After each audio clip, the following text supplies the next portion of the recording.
La liturgia de la palabra en el día de hoy, en su primera lectura del libro de Josué.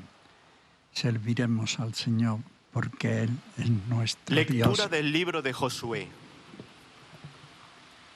En aquellos días, Josué reunió todas las tribus de Israel en Siquén y llamó a los ancianos de Israel, a los jefes, a los jueces y a los magistrados, y se presentaron ante Dios. Josué dijo a todo el pueblo: si os resulta duro servir al Señor, elegid hoy a quién queréis servir, si a los dioses a los que sirvieron vuestros padres al otro lado del río, o a los dioses de los amorreos, en cuyo país habitáis, que yo y mi casa serviremos al Señor.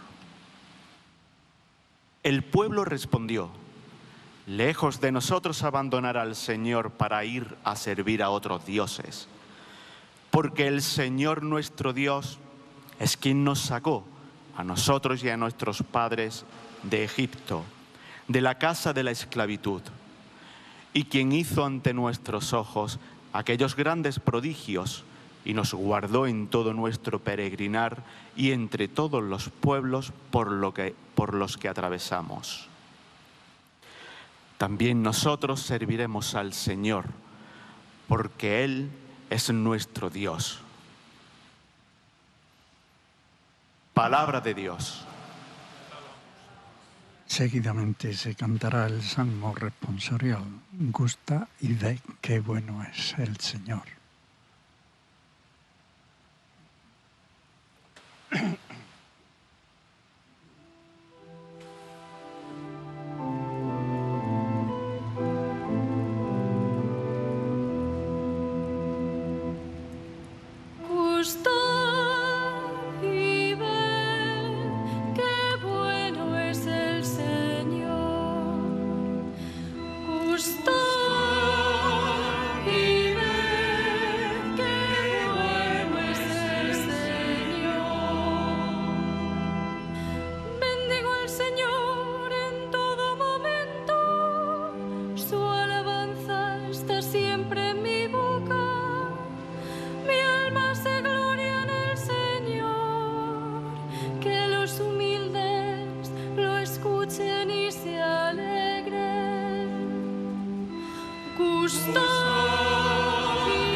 Gusto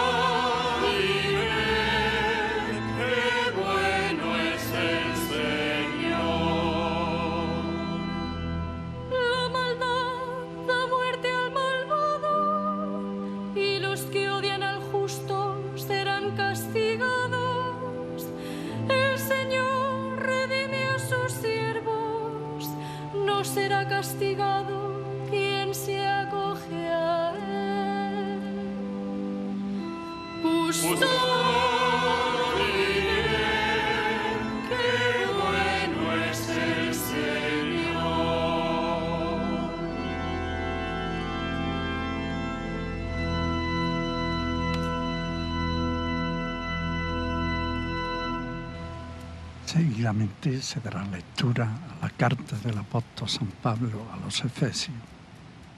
Es este un gran misterio y yo lo refiero a Cristo y a la Iglesia. Lectura de la primera carta del apóstol San Pablo a los Efesios. Hermanos, sed sumisos unos a otros en el temor de Cristo. Las mujeres a sus maridos como al Señor, porque el marido es cabeza de la mujer, como Cristo es cabeza de la Iglesia, Él que es el Salvador del cuerpo. Como la Iglesia se somete a Cristo, así también las mujeres a sus maridos en todo. Maridos, amad a vuestras mujeres como Cristo amó a su Iglesia. Él se entregó a sí mismo por ella, para consagrarla, purificándola con el baño del agua y la palabra, y para presentarla gloriosa, sin mancha ni arruga ni nada semejante, sino santa e inmaculada. Así deben también los maridos amar a sus mujeres, como cuerpos suyos que son.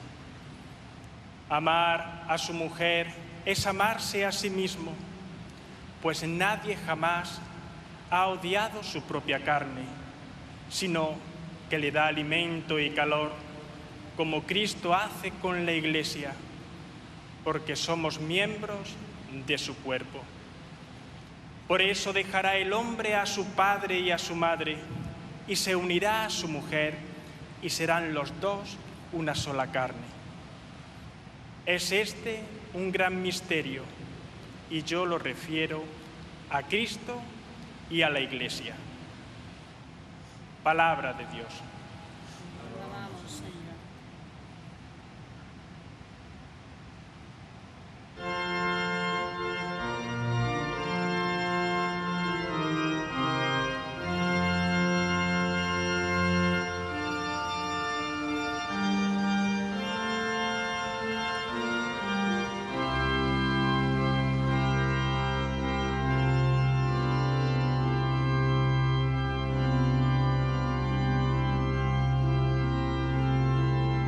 Proclamación del Santo Evangelio según San Juan.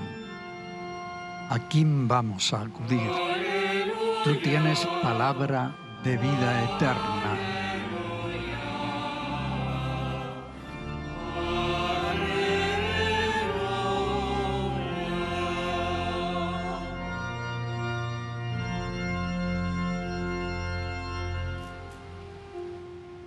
El Señor esté con vosotros. Y con tu espíritu. Lectura del Santo Evangelio según San Juan. Gloria a ti, Señor.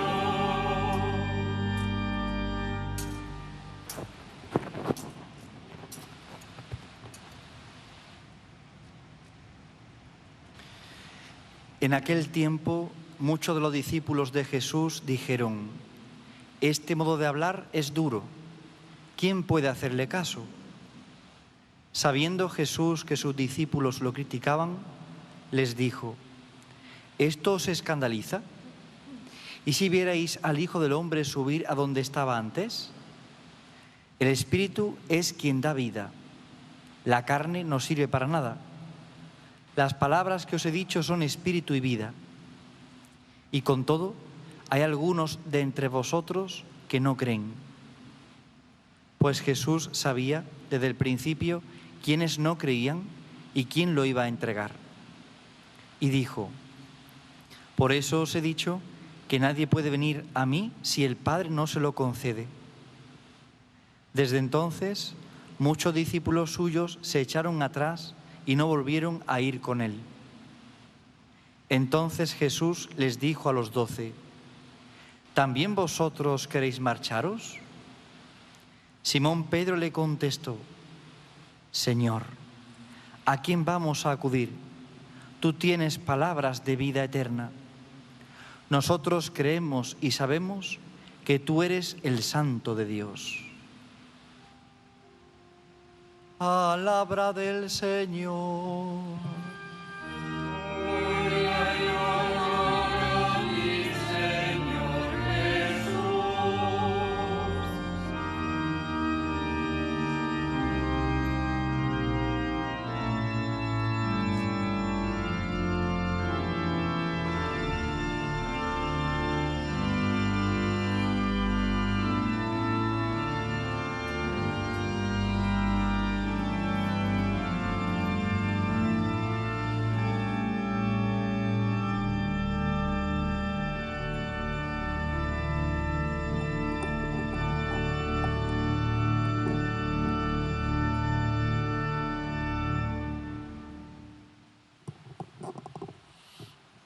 Queridos hermanos,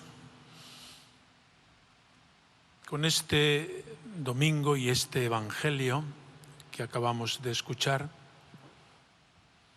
termina Jesús el discurso del pan de vida, capítulo 6 del Evangelio de San Juan, que hemos venido escuchando durante 5 domingos seguidos, hablándonos de la Eucaristía, que es el tesoro de la Iglesia, que es el misterio central de la vida cristiana.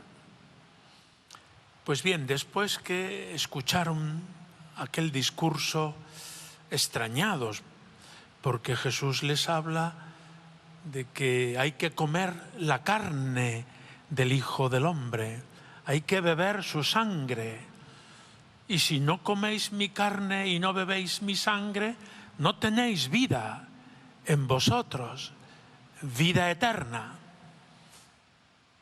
El diálogo, por tanto, fue tenso, diríamos, porque Jesús fue introduciéndoles cada vez más en lo profundo del misterio. No les rebajó el misterio, se lo explicó hasta donde es explicable, pero la exigencia era fuerte. Y termina el capítulo diciendo aquella frase de: ¡qué duro es este lenguaje! Las cosas de Dios a veces son fáciles, pero otras no lo son. Tenemos experiencia en nuestra vida y muchas veces podemos decir: es duro este lenguaje. Jesús les dice pues que es el Espíritu el que tiene que hacerte entender esto, un don que viene de lo alto, no la carne. La carne no sirve para nada. Es decir, si pensamos a la manera humana y con criterios de este mundo, de ahí no sacamos nada. Es el Espíritu el que da vida. La carne no sirve para nada. Mis palabras son espíritu y vida. Abiertos a la palabra de Dios, a la palabra de Jesucristo, Él nos va enseñando y nos va abriendo nuevos horizontes. Y les pregunta: ¿también vosotros queréis marcharos? Porque había habido como una desbandada ante aquellas palabras, ante aquella enseñanza. ¿También vosotros queréis marcharos? Y Pedro responde en nombre de todos: ¿a dónde vamos a ir? Solo tú tienes palabras de vida eterna. Nosotros sabemos y creemos que tú eres el Santo de Dios, el Mesías. En los evangelios sinópticos, Mateo, Marcos y Lucas, también aparece esta crisis de Galilea, así la llaman los entendidos. Hubo una primera parte del ministerio público de Jesús en que barría, diríamos, las muchedumbres iban tras de él, o porque hacía un milagro, o porque multiplicaba los panes, o porque calmó la tempestad en el lago, o porque, en fin, varios milagros, uno tras otro, hacía que la gente fuera tras de él y preguntaban: ¿pero este quién es? La respuesta vendrá por parte de Pedro allá a mitad del Evangelio: tú eres el Mesías, el Hijo de Dios vivo. Pero cuando después de esa confesión de fe, Jesús empieza a hablar de que hay que ir a Jerusalén, porque en Jerusalén el Hijo del Hombre sufrirá en manos de los pecadores, será crucificado y resucitará al tercer día. El propio Pedro le dice: no, hombre, no, por ahí no. Y Jesús le dice: apártate de mí, Satanás, porque piensas como los hombres, no como Dios. En unos evangelistas con una versión, en el Evangelio de San Juan, que acabamos de escuchar, con otra versión, pero el fondo es el mismo. En el seguimiento de Jesucristo, como que al principio no es difícil. Es verdad que uno tiene que dejar costumbres, formas, etcétera, hasta que su vida se va encuadernando. Y no es una vida que siga sus gustos, sus caprichos, sino que quiere hacer la voluntad de Dios. Y esa tarea dura toda la vida. Pero cuando Dios nos quiere meter en harina, diríamos, a fondo, en lo profundo de su corazón, ahí nos habla de cruz. Y la cruz nos echa para atrás, a todos. Pero dirá San Juan de la Cruz que mientras no damos ese paso, propiamente no tenemos vida espiritual. Mientras Dios y nosotros hemos llegado a un consenso, Él no nos manda cosas superiores a nuestra capacidad, nosotros estamos contentos en cumplir sus mandamientos, aunque necesitamos siempre la ayuda de su gracia, las cosas van bien. Pero Dios, en su pedagogía, quiere de vez en cuando que haya un salto cualitativo en nuestras vidas. Debemos pasar, diría San Juan de Ávila, de escuela de niños a escuela de mayores. Uno no está todo el tiempo en parvulitos, sino que pasa a primaria, a secundaria, a escuela de mayores. Ese paso en la vida personal cristiana es un paso que tiene que aceptar la cruz, los contratiempos, las dificultades, y tiene que aprender con la luz de Dios y del Espíritu Santo a leer las circunstancias adversas de su vida. A veces es una enfermedad, a veces es un contratiempo en el trabajo y uno se queda sin trabajo, a veces es un desamor en el ámbito familiar, marido o mujer, o hijos, o abuelos. En el seno de la familia se producen momentos difíciles y uno, en cualquiera de las circunstancias externas o internas, tiene que tragar que la cruz es un ingrediente imprescindible de la vida cristiana. Mientras planteamos la vida cristiana cómoda, llevadera, con anestesia insufrible o sufrible, llevadera, etcétera, ahí no damos un paso adelante. Esta es la crisis de Galilea que sufrieron los discípulos de Jesús y que el propio Jesús experimentó. Al terminar este capítulo 6 del Evangelio de San Juan, muchos se fueron. ¿Cómo vamos a seguir esta doctrina si es duro este lenguaje? Pedro, sin embargo, junto con los 12, le responden: ¿a dónde vamos a ir? ¿A dónde quién? ¿Con quién nos vamos a ir? Si solo tú tienes palabras de vida eterna. Este momento crucial, crítico, se resuelve con un paso adelante de adhesión, de seguimiento de Jesús. Luego habrá 1000 debilidades y dificultades, pero por parte de los apóstoles le dicen a Jesús: nosotros queremos seguirte.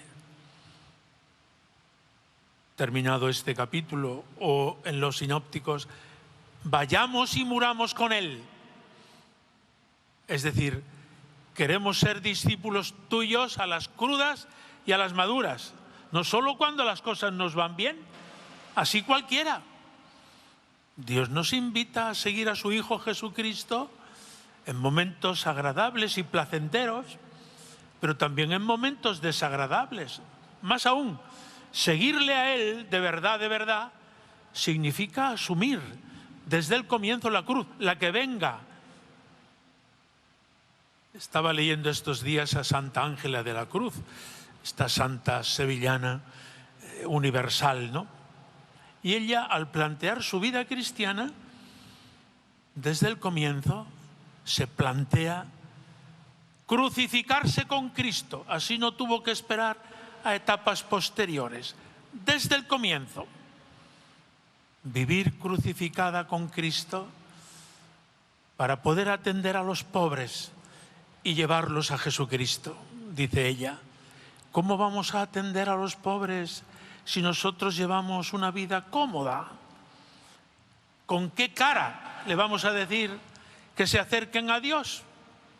Y ella plantea la compañía de la cruz de esta manera: desde el principio crucificados con Cristo, y así podremos ir a los pobres y darles una palabra de crédito. Y así es ella y su familia religiosa, la compañía de la cruz, las hermanas de la cruz. Vivir crucificadas con Cristo, pobres, despojadas, abrazadas a Cristo crucificado. Así los pobres no se sentirán nunca rechazados, ni encontrarán argumentos para decir, bueno, tú es que vives muy bien. Así se puede hablar. La vida cristiana, como veis, lleva consigo seguir a Jesús en la cruz, seguir a Jesús hasta identificarnos con Él. De manera que la cruz es un ingrediente esencial. No lo dejamos para momentos que no quisiéramos que llegaran nunca, sino desde el comienzo esa cruz debe ser abrazada. Ahí está la copla carmelita que cantan las carmelitas descalzas. Lleva la cruz abrazada y apenas la sentirás, porque la cruz arrastrada es la que pesa más. ¿Cuánta sabiduría encierra esa coplilla? Si llevas la cruz abrazada, apenas la sentirás. Es decir, si las circunstancias adversas de tu vida las abrazas como algo que puedes ofrecer a Dios, algo que Dios quiere o que Dios permite, pero que viene a tu vida, si lo abrazas, te será mucho más fácil de llevar y de vivir, y te servirá para tu propio crecimiento. Pero si estás todo el día quejándote y llevas la cruz arrastrada, y cuánto pesa, y esto no se puede, y esto gruñendo todo el día, esa cruz pesa mucho más, siendo la misma. La cruz que cada uno tenga, todos tenemos la nuestra. Puede ser abrazada y llevada con buen ánimo, o arrastrada y llevada casi a la fuerza. Jesucristo hoy nos plantea en este Evangelio ese dilema. ¿Y vas a dejar tú a Dios o a Jesucristo porque surja una dificultad en tu vida? Abraza esa dificultad. Pídele a Dios su fuerza, que venga en tu auxilio, y podrás llevar la cruz abrazada y podrás decirle a Jesús, pero ¿a dónde quién voy a ir? Si solo tú tienes palabras de vida eterna. Fijaos que esto sucedió en aquel momento, sucede en nuestra vida y sucede muy desde antiguo. La primera lectura es un planteamiento parecido. Josué le dice al pueblo, una vez que han llegado a la tierra prometida, bueno, ¿ahora qué? Hemos tenido a Dios que nos ha conducido por el desierto, que nos ha sacado de Egipto, que nos ha dado de comer, nos ha dado agua. con protestas, hay que decirlo todo. Pero al final llegamos a la tierra prometida. Ahora, ¿a quién queréis servir? Cuando ya estáis instalados, cuando estáis en el bienestar, ¿vais a seguir al Dios único y verdadero? ¿O vais a seguir a los dioses de por aquí, del placer, de la fama, del tener, de la comodidad, de compaginar vuestra vida religiosa con la vida del mundo? Y responden: nosotros seguiremos a Dios, al Dios único y verdadero. Luego, estos dilemas se nos plantean en nuestra vida con frecuencia y hemos de tener la sabiduría de optar y de elegir el camino de Dios, aunque este camino tenga espinas, o aunque tenga cruces, o aunque tenga dificultades. Es el camino de la salvación, de la vida eterna, porque si elegimos un camino en el que todo sea agradable, antes o después nos vendrá la dificultad y no seremos capaces de vencerla y nos sentiremos desesperados y frustrados.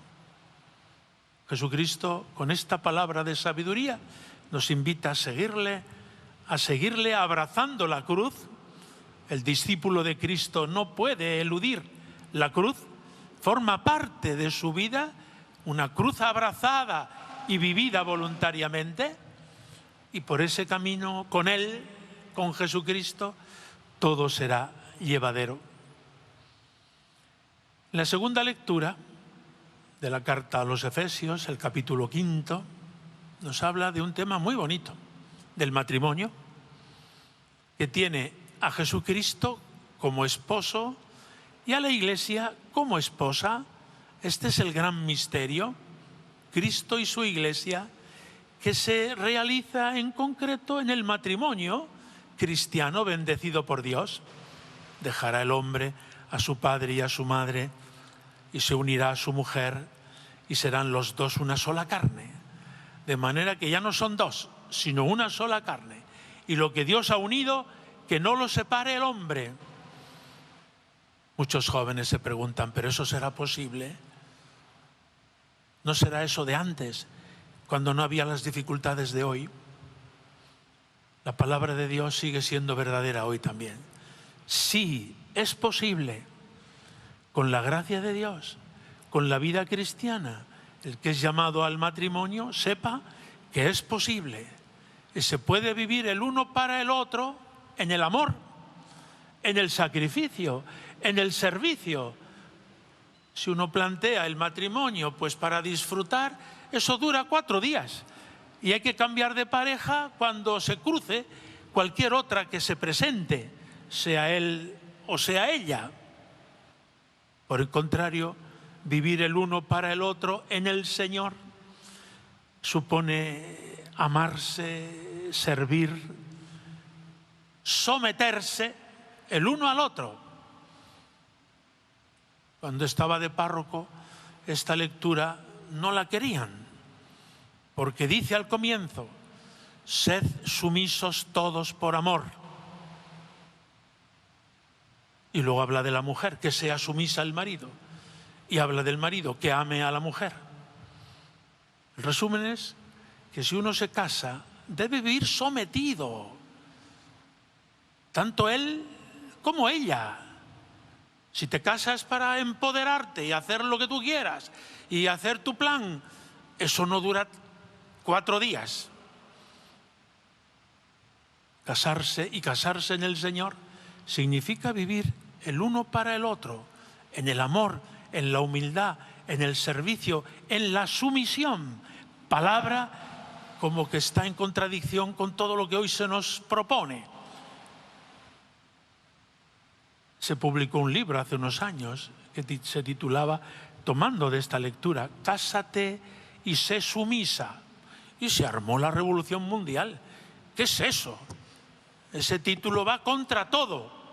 Yo diría, pues mira, ponlo en el doble sentido. Cásate y sé sumisa.